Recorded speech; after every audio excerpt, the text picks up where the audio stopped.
السلام علیکم ورحمة الله وبرکاته ومغفرته. یو محترم پوښتنه کړې ده چې داسې مې اورېدلې دي سړی دی زوړ قلم نه غورځوي.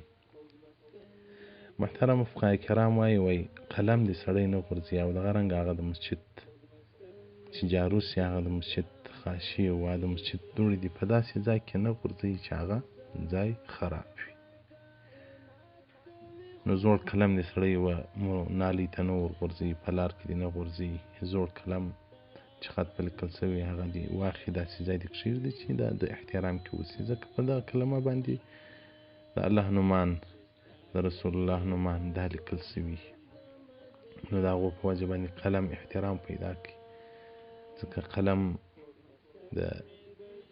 زموږ د ژبو ترجماني کوي. قلم هغه څه دی چې زموږ د دین ترجماني یې کړې ده. نو قلم باندې چې خط ولیکل سي باید بیا قلم